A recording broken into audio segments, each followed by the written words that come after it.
വഴിപാടുകളുടെ ഫലം എപ്പോൾ കിട്ടും? ആ ചോദ്യത്തിൽ തന്നെ ഒരു ചെറിയ അനൗചിത്യമില്ലേ എന്ന് നിങ്ങൾ ആലോചിക്കണം. നമ്മളൊരു സർക്കാർ ഓഫീസിൽ ചെന്ന് ഒരു സർട്ടിഫിക്കറ്റിന് വേണ്ടി അപേക്ഷ കൊടുത്ത് ഫീസ് അടച്ച്, സാറേ ഇതെപ്പോൾ കിട്ടും എന്ന് ചോദിക്കുന്നത് പോലെ ചോദിക്കാവുന്ന ഒരു കാര്യമല്ല. അപ്പോൾ ആ വിഷയത്തിൽ ഒരു അഭിപ്രായമാണ് പറയുന്നത്, ഉത്തരമല്ല. നമ്മൾ ആരാധനകളുടെ ഒരു വ്യത്യസ്ത രൂപമാണ് വഴിപാടുകൾ. വഴിപാട് എന്നുള്ള ഒരു പേര് കേരളത്തിൽ മാത്രം ഉള്ളതാണ്. ഒരു കാലഘട്ടത്തിൽ ഉരുത്തിരിഞ്ഞു വന്ന ഒരു പ്രത്യേക പേരാണ് വഴിപാട്. നമ്മൾ നമ്മുടെ ആരാധനാലയം ആകുന്ന ക്ഷേത്രത്തിൽ നടത്തുന്ന ആരാധനാ കർമ്മങ്ങളുടെ ഒരു പ്രത്യേക രൂപം, നമ്മളെ കൊണ്ടാകുന്നത് അവിടുത്തെ ദേവതയ്ക്ക് സമർപ്പിക്കുന്നു. അതാണ്. ഇപ്പം ഒരു പായസം കഴിപ്പിക്കുന്നു, അത് ദേവതയ്ക്ക് നിവേദ്യമായിട്ട് അർപ്പിക്കുന്നതാണ്. ഒരു മാല ചാർത്തുന്നു, ആ ദേവതയ്ക്ക് അലങ്കാരമായിട്ട് ചെയ്യുന്നതാണ്. ഒരു പട്ടുടയാട ചാർത്തുന്നു, അതും ദേവതയ്ക്ക് വസ്ത്രവിഭൂഷണം, വസ്ത്രാലങ്കാരമാണ് ഉടയാടകൾ. ബാഹ്യ അലങ്കാരമാണ് ചന്ദനം ചാർത്തൽ, വ്യത്യസ്തങ്ങളായ മാലകൾ, ഇതൊക്കെ.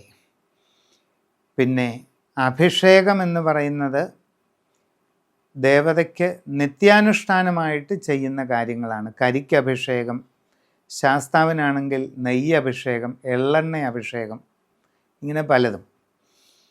അപ്പം വ്യത്യസ്ത തരത്തിലുള്ള ആരാധനകളുടെ ഭാഗമാണ് ഈ പറഞ്ഞ വഴിപാടുകളെല്ലാം.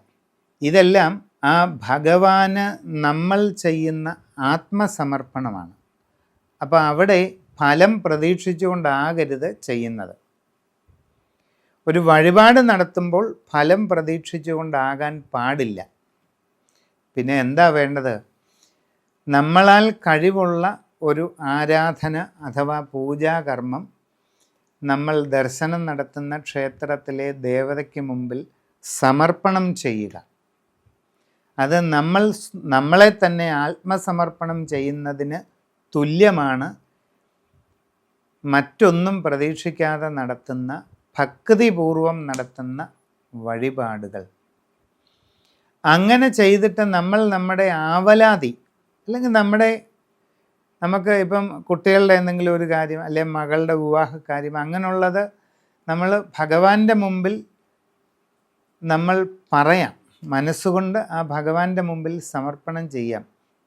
എനിക്ക് ഇങ്ങനെ ഒരു സാഹചര്യമുണ്ട്. അങ്ങനെ ചെയ്യുമ്പോൾ നമ്മൾ ആദ്യം യാതൊരു ഉപാധികളുമില്ലാതെ വളരെ വിനയപൂർവം, ഭയഭക്തി ബഹുമാനപൂർവം, അങ്ങേയറ്റത്തെ ശ്രദ്ധാഭക്തി പൂർവം നമ്മളുടെ ആരാധന ആ ഭഗവാന് സമർപ്പിച്ച് കഴിയുമ്പോൾ പിന്നെ നമ്മളുടെ ആഗ്രഹങ്ങളോ ആവലാതികളോ ഒക്കെ ആ ഭഗവാന്റെ മുമ്പിൽ വച്ചാൽ അത് നടപ്പിലാകാനുള്ള സാധ്യത വളരെ കൂടുതലാണ്.